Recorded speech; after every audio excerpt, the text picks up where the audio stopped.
Welcome back to the Automation Podcast. My name is Shawn, and this week on the show, I meet up with Bryan Powrozek from Clayton McKervey to learn how they increase the value of automation businesses. Bryan, thanks for coming on the Automation Podcast. I'm really looking forward to hearing what you have to present today. But before we get into that, could you first introduce yourself to our audience? Definitely. And Shawn, thanks for having me on. It's a pleasure to be here and look forward to having this conversation with you today. So I'm Bryan Powrozek. I'm a senior manager at Clayton McKervey, who's a CPA firm in Michigan, where my practice area is primarily focused on industrial automation businesses. So helping them grow beyond just the traditional CPA services, but really focus on how do we help business owners grow and achieve their objectives as they're moving through their business life cycle and get them ready to eventually someday sell that business and move on to the retirement they've always dreamed of. Well, and that was, I found that very interesting because I know a lot of people I've worked with in the past, they start out working for an integrator or an OEM, and Mm-hmm. then they start thinking about, well, maybe I'll start my own place, or maybe they did start their own place. We just recently had the owner of Elite Automation on who Mm-hmm. did something very similar. So I thought it was very interesting, and I thought this may not apply to everybody. If you're happy and you're working in a very large mill or a factory, this may not apply to you as far as selling your business or getting your business ready to sell, but it may give you ideas in other things. Maybe it's a hobby you do. And so I thought it would be interesting to have you on, especially since you focus on the industrial automation area. Yeah, no, and that's to me, that's kind of the exciting part of my job is so at Clayton McKervey, we only focus on small to mid-sized privately held businesses. So, getting to work with those owners, and I'm an engineer myself. I mechanical engineer through undergrad, worked in the auto industry for 12 years before getting into public accounting. But it's really exciting to work with those business owners who, as you said, maybe they started with an integrator or a custom machine builder, finally got the itch to go out on their own. And a lot of these folks are just super intelligent and they understand all the ins and the outs of their product. But the one thing their career never prepared them for was running a business. And so being able to jump in and kind of help them out in that regard is really what gets me up in the morning. So I just wanted to start with some basics here, and the part of the reason why this is so important in my mind, why this is so important, is that when you look at what's about to happen over the next decade, you hear the talk of the silver tsunami, the boomers retiring, however you want to phrase it.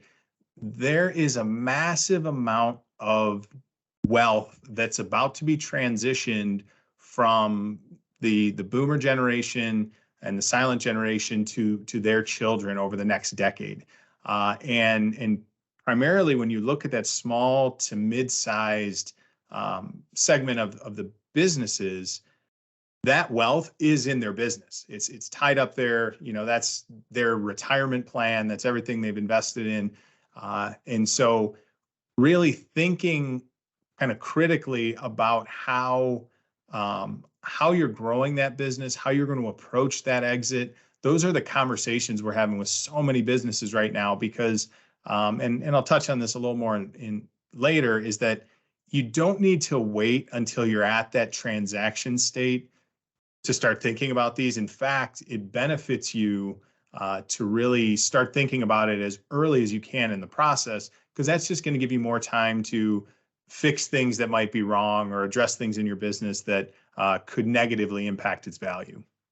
In particular, when you talk about all that M&A activity that's going to be coming out, industrial automation is going to play a huge part in some of that activity, and there's a couple big key drivers behind that, and for anyone working in automation, I think you've already seen this. Is number one, demand is just going through the roof, and I talk to a lot of financial investors, financial buyers that look at the automation industry and just say, hey, we know everybody's going to need this, whether you're talking about industrial, whether you're talking about home automation. the demand and the interest in automation is only going to increase over time. So we want to get in and we want to be a part of this. And the second thing, when you're looking at it from the investor perspective. Before we get to that, I have a special announcement. I've just released my very first book. It's an ebook and it's entitled Logic's Book of Knowledge. What I did is I combined all my Control Logix articles from the last 10 years into an ebook. I updated them. I added new pictures, and I made it all available for just $9.99. So if you appreciate what I'm doing, if you want to support the show and the channel and the blog, then please check out my brand new ebook, Logic's Book of Knowledge, which you can get over at theautomationblog.com/BOK1. To the extent possible, they want to try and mitigate their risks, right? And so when they're looking at companies and they see what's going on in automation and they see that they could potentially build portfolios of companies or, kind of develop a playbook of how they go in, invest, improve operations, and then eventually sell and get their money back. Automation is viewed as a relatively low risk business just because they know demand's there. They know that there's opportunities there. So you're going to see a lot more financial investors looking at automation companies going forward. So I guess to kind of set up the bulk of what I want to talk about, I thought it'd be beneficial because I think most business owners, most small to medium business owners will probably go through this process once. You might have some serial entrepreneurs who sell a business and then go on and do this again, but typically the business owner is only going to go through a sale transaction one time. And that's going to be their last involvement with the business. And so you got to get it right the first time. But these are just some general steps that go on, between the buyer and seller. I oftentimes, when talking to clients, I like to, compare this to the process of selling your home, right? I think more people are probably more familiar with that you decide you're going to take your home, put it on the market. A potential buyer finds the house, puts in an offer, which would in the sale process here be that letter of intent. And then this section down here of due diligence, that is the point in the process where the buyer and the seller are kind of negotiating over points. And so I look at this as the home inspection, right? We agree to sell this house for, $400,000. Then I get my inspector to come in and say, oh, well, your roof is only got 2 more years left on it and the furnace is about to go, so I got to replace that. So really, I want that 400 to come down to 375 or something else that'll make more sense for me. That exact same process goes on within businesses. And so if you're working with an owner, and we do a lot of transaction work anyways, advising in that due diligence stage. If we already know the thing a potential buyer is going to look at and take exception to, then we can start preparing for that and trying to, whether it's diversify your business, improve your reporting, whatever it might be, we can kind of address some of those concerns before you get to the deal table and there's no more time left to do anything about that. I want to just jump in here for a second. And I know for our audio customers, the beginning part of this flow chart is pre-planning, preparation, target identification, initial discussions, letter of intent. And, I really feel like if you think about selling a house, there are a lot of people out there, I think a lot of us watch the house flipping shows and the renovation shows, and we get a good idea of what the process is, but there's a lot of people who don't. They just don't have an idea. They've never sold a home before maybe, and so they don't know what is the process. And I think, that we can understand if we have a business or if we're planning a business and we want to develop the business where it grows to a size where we can later sell it. There's a lot of things that go into it, just like there's a lot of things that go into a house. Just saying, oh, I want to sell my house. Well, you could have someplace else to live, right? So that's part of the pre-planning, right? And then there's the preparation. Like in most cases, there's things you've been putting off around the house that you're going to have to do because then nobody's going to want to buy it until it's fixed, right? And so all of this flow, this process is very similar. I like your analogy with the selling of a home, especially for somebody, my wife has sold several houses as a real estate agent. She's also a principal, but, so she's like, schooling me on this whole process of selling a house. But, I don't think most people, know somebody who sold a business, right? So it's a Yep. much different considerations, but while still being a very similar process. So I just want to kind of elaborate on that for our audio audience who can't see the flow chart. Oh yeah, yeah, and you're exactly right. I mean, you think about and even like you said there with you're selling your house, right? Okay, well, where am I going to live? I'm going to move into a condo. Am I going to downsize to a smaller house? Whatever it might be.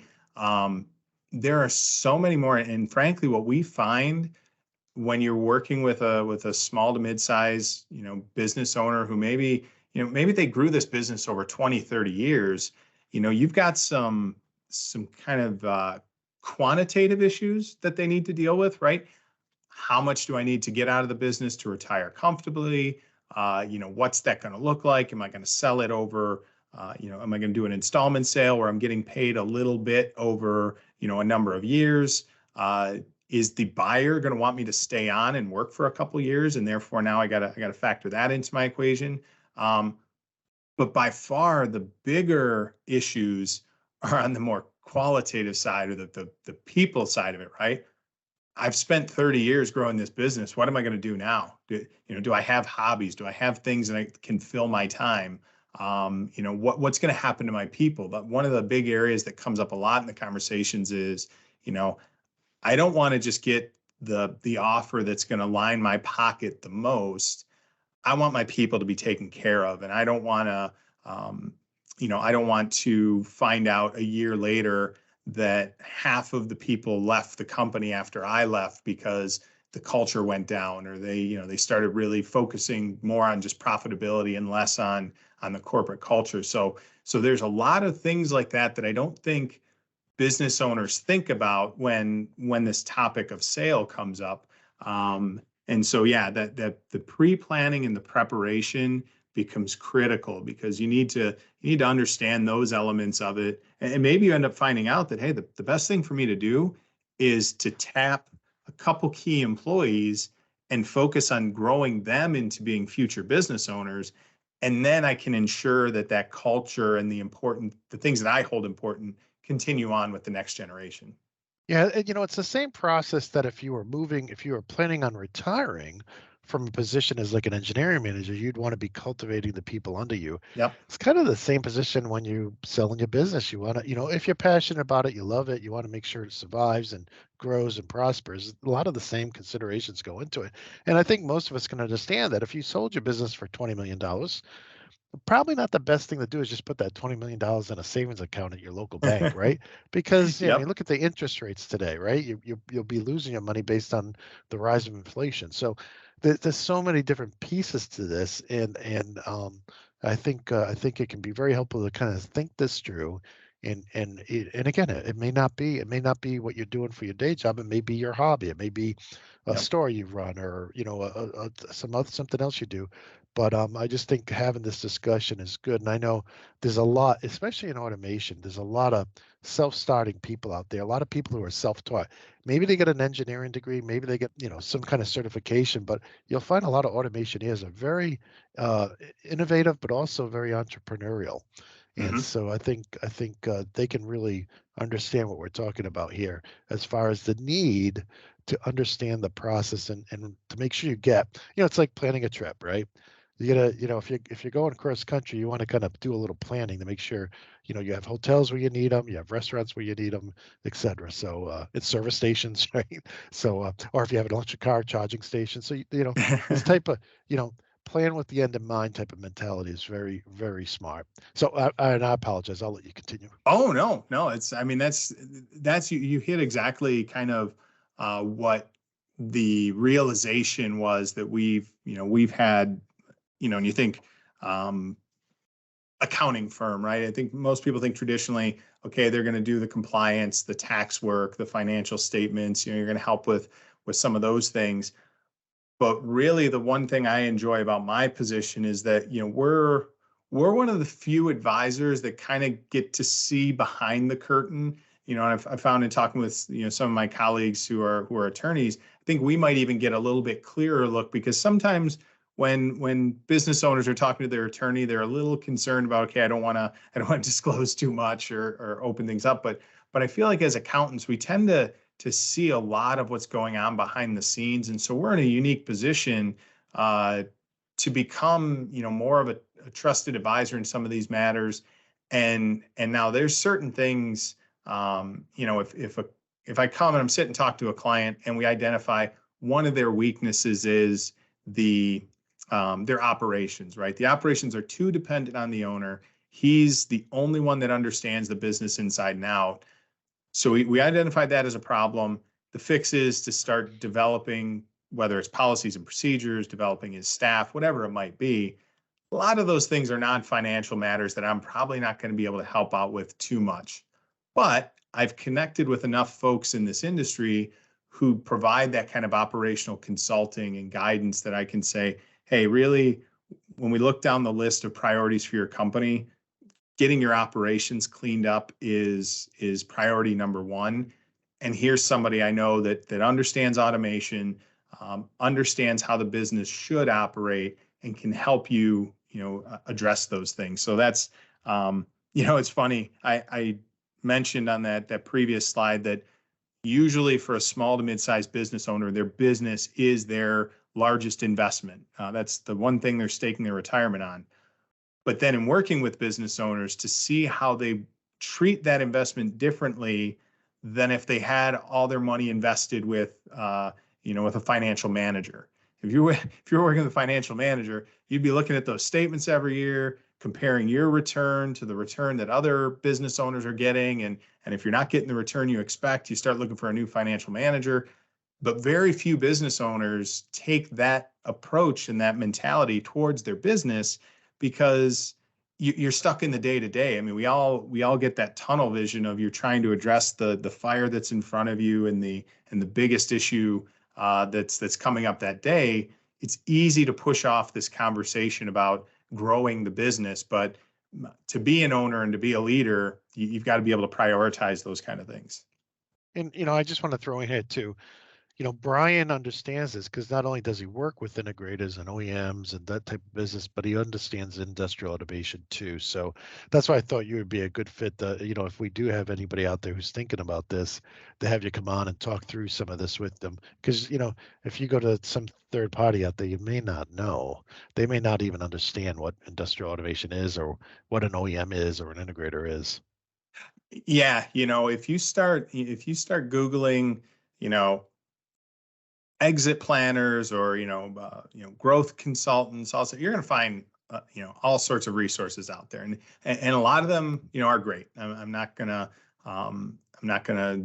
knock anybody else. I think there's a lot of great advisors out there in the world, but the biggest thing is, as you said, finding someone that either understands your industry and so knows the types of challenges you're going to run into, or has that capacity to listen and learn about your industry, because so many of these things really are unique to how and a system integrator is going to run slightly different and have different needs than, say, a sensor manufacturer or a robotics manufacturer. And so while you're still playing in the same sandbox, you're kind of in different ends of it. And so, somebody needs to look at thinking about, a system integrator. So much of the work is going to be job based, right? If you have one project that goes off the rails, that could cost you your year's worth of profitability. If I'm a sensor manufacturer, I'm working on designs with the hopes of then selling tens or hundreds of thousands of those sensors. So now it's a whole kind of different business model and different way you're looking at the financials and giving advice on, how that financial performance is going to translate into long-term growth. So yeah, making sure you find an advisor. Everybody's going to advise you, find an advisor you trust, but make sure you find an advisor that can understand your industry is critically important. Now, I know our most of our audience is very technical orientated and very product and coding. A lot of them write code, design screens. So can you go through these 3 steps here? I want to make sure we keep providing value to the listeners. Yep. Of how they can improve the value of what they're, whatever they're working on. Yeah, so this slide for the folks, with the video version, you can see, but for the audio folks to benefit this, we often have these conversations with business owners of you're not for sale, but right. Everybody, it's easy for a business owner to sit there and say, no, no, I'm not looking to sell. I still got 20 more years in the business. But then if that private equity group or some strategic investor walks in and puts a number on a piece of paper and slides it across the table, that's often times where owners antenna get perked up for the first time. They're like, wow, really, this is what my business could be worth. And unfortunately for them at that point in time, usually a buyer is going to look back at your last 2 to 3 years of operations, right? And so those 2 to 3 years are set. Can't go back and change them. They're done.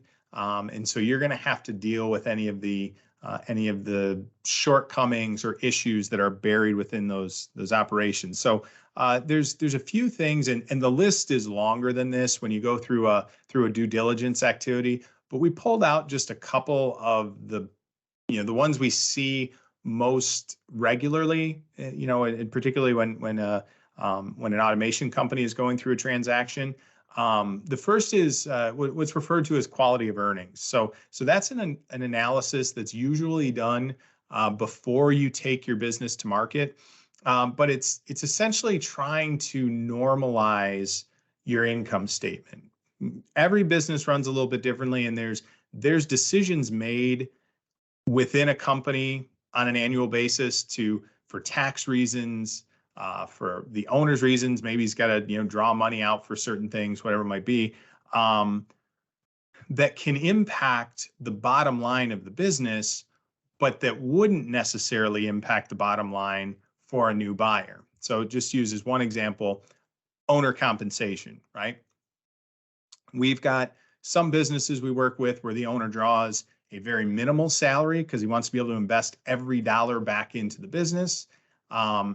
And so when you look at that, as a result, the profit and loss is going to look really good. You've got good net income at the end of every year, good free cash flows, things that would be attractive to a buyer.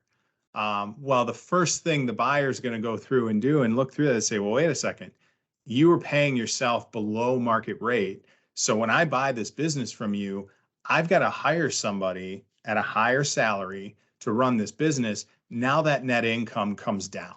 And so we're going to pull that your net income down, which is your free cash flow goes down, the perceived value of your business comes down. So not that the transaction tail should wag the dog, but it's something to keep in mind and something we should be looking at with the business owner as we're going through and kind of basing our value of the business around that.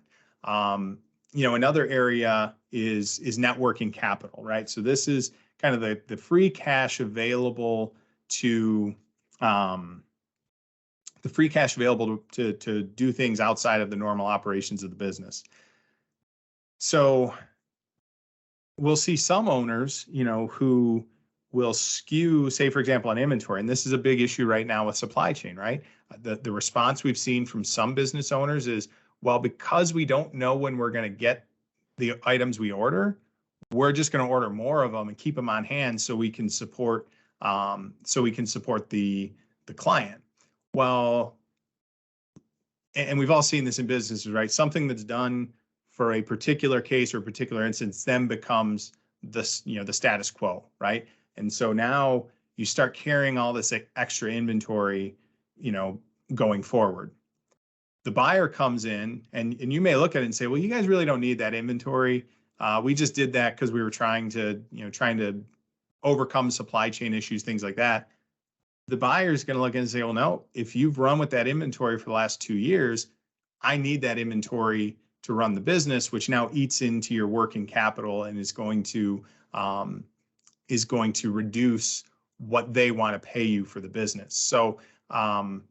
So helping business owners with some of those decisions and kind of factoring that in, using that supply chain issue, it's very easy to say it's a logical thing to do, right? Gives you better customer service, helps you with some of those things. but it's going to have an unintended consequence down the line. And so just at least having a discussion around that is very important. And the last thing I have on the slide here is just talking about fixed assets. But incorporating that into your thought process, especially as you're getting closer to kind of that triggering event or the transaction itself, is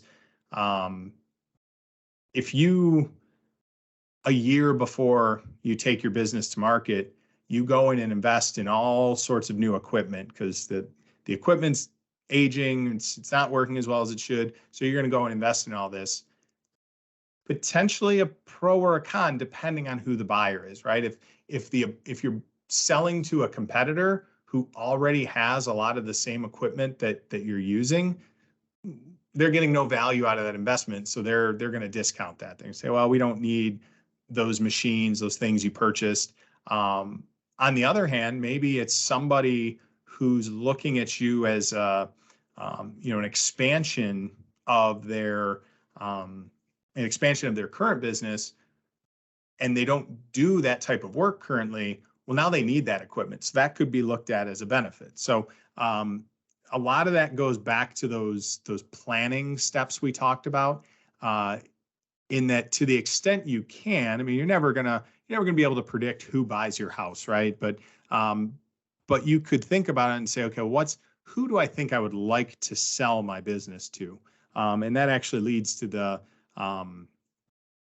to my next slide here. But there are different types of sales transactions that can happen within a business, right? I think first and foremost, you've got the family transition, right? A parent passing on the business to their kids, or other members of the family who've shown an interest in the business. As you could imagine, that the structure of that transaction might and probably will look a little bit differently than if I'm selling to a third party, right? This type of transition becomes part of my estate plan, right? I want to transfer some of my wealth to my children. So here's how we're going to do it. We're going to structure it in this manner, and ownership's going to pass through in these ways. And so there might not be as much of an importance placed on value, because you're transitioning it to a second generation. If I jump down the last group on here, financial buyers. So these are your private equity groups or other investors who are coming in, and in private equity, I think a lot of people think private equity is the going back to the cheesy 80s movies or 90s movies where they come in, they buy the business, they break it up for its parts, and they sell everything off. But there's a lot of private equity groups who look at the industrial automation segment and say, hey, we can come in, provide some key guidance on how to grow customer bases or standardize your operations or do these other things, as well as provide a cash infusion to help fast forward some of your growth plans. And then, at some point they're going to look to sell, but when they sell, they make a profit. The business owner, also makes a profit and was able to move faster than they wanted to, had they done this all on their own. So when you're talking about a financial buyer, you may be able to get a higher offer or a higher value for your business than if you're doing the family transition. So, those are considerations, that in that planning and pre-planning that are vitally important, because if you kind of walk the steps that we typically walk through with our owners, are understanding their needs, kind of what is it going to take for you to be able to retire. In order to do that, what would you then have to sell your business for? So what's the value you need to get from your business? And then let's give you an estimate of where your business is currently valued. So if I'm a business owner whose business is valued at 5 million and I need 6 million to retire, and I plan on retiring in 15 years, you've got a lot of time to grow that extra 20% that you're going to need to retire. So you probably don't need to get aggressive and bring in, a financial buyer or acquire somebody else. You're probably going to be able to do that organically. If I'm on a 5-year runway, and I need to double or triple the size of my business to get what I need, now you're going to have to be more aggressive and consider some alternatives. So that's all part of the process that we use with companies. And then, just to close out the two other types of sales we have on the slide here, key employee, I kind of view this similar to a family transition. Maybe your kids aren't interested in the business, but you've got an engineering manager, or an operations person that showed some real promise and real desire to get involved in the business.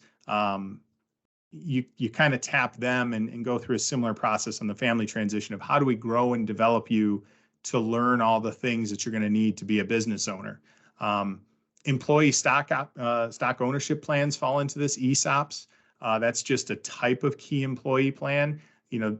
Big difference there is an ESOP is focused on kind of the whole business or a larger group of the employees, whereas the key employee plan would be focused on a small ownership group. And there's pros and cons to both sides. And I like to tell my clients when we're going through these conversations is not a single one of these answers is right or wrong.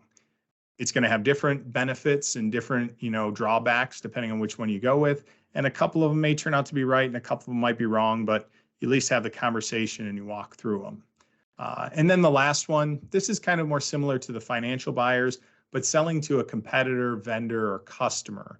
And those are kind of more the strategic acquisitions. Competitor might buy you to get access to your book of business or certain technologies you have. Vendors and customers are trying to go up or down that vertical. And so they view you as an opportunity to expand. So, those are other conversations that can be had and again, have their own, potential selling prices associated with them. So that's, Shawn, that's just kind of at a high level, some of the considerations that we have and we consider when we're talking to business owners. And as I said, it's never too early to start thinking about these things because the last thing you want to do is get that knock on the door. I've had a couple clients where that's happened, where sale was never even on their radar.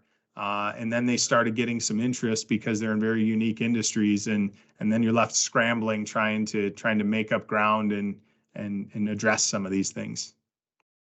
No, I appreciate that. I think we all know the type of person who, will never be in this type of position. I mean, I think we've all had a boss where we've argued for, an hour about a $30 product, right? It's like, I need a $30 cable to connect to my PLC, and your boss spends an hour telling you all the reasons why you can't afford it. It's like, we've all been in those situations. And those type of people that they won't typically find themselves in these places because they don't have the vision. They can't see that they're spending more time. There's so many stories in this vein, but they're spending more time just trying to keep the status quo and justify never spending a dime or never changing a thing than they are thinking about the future and the different opportunities that could come. And so I think, especially with our audience being so innovative and entrepreneurial, I think this really gives us some things and thinking, right, you have your own business or you have your own department. And today you run it the way that is most comfortable for you, kind of like how you do things at home and you run your household. But to be able to open your mind and say, okay, what happens if I start thinking about, 10 years out, if I don't want to be in this position anymore, or if I want to sell my company, if it's a company.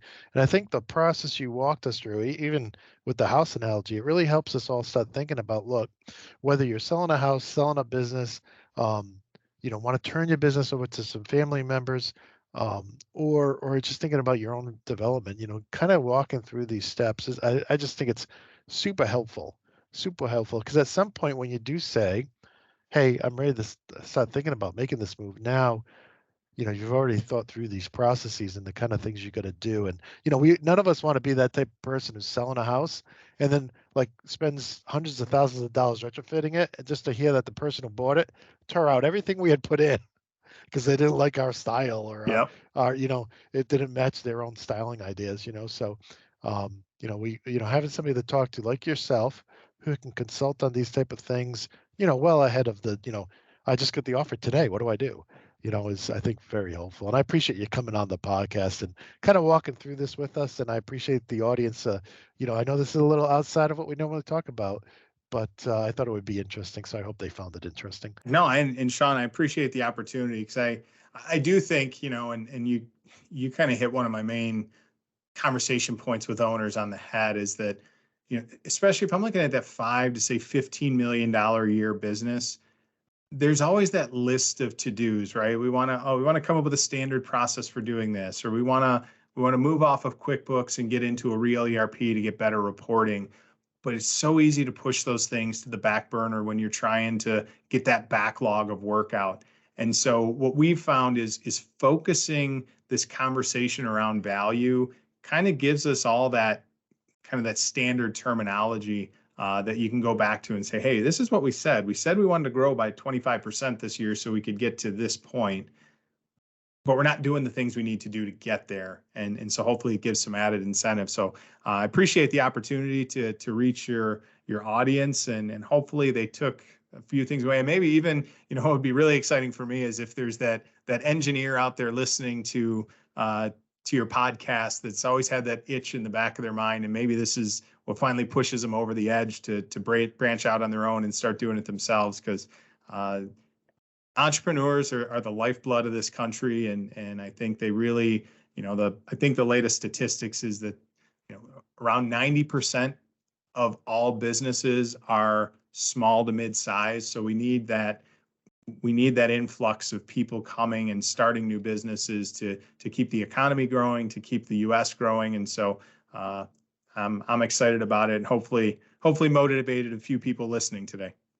Well, and that's awesome. And I know for a fact that several of our, if not dozens of our listeners, will be starting their own businesses in the future, because that's just the type of people we are. We're go-getters, and we like to do new things and break trends and create trends and do that kind of stuff. And so, I'm excited for them as they go on those journeys. And I know some of our other listeners, they're more towards the other end of the journey, where they're ready to kind of move on to something new and exciting too. So, but with all that said, Bryan, thank you again for coming on the podcast. It was a lot of fun having you on. Thanks, Shawn. Appreciate it. Well, I hope you enjoyed that episode. I know it was a little different conversation, but I do want to thank Bryan for coming on the show and talking about how they can increase the value of automation businesses like SIs and OEMs. Now, if you did enjoy this episode, please consider giving us a like and a sub. And if you know anybody looking for PLC HMI or SCADA training, please send them over to my website, theautomationschool.com. And if you want to keep in touch with me or just follow me, you can do so over at automation.locals.com. That said, I want to wish you all a very happy, safe, and healthy week. And until next time, my friends, peace.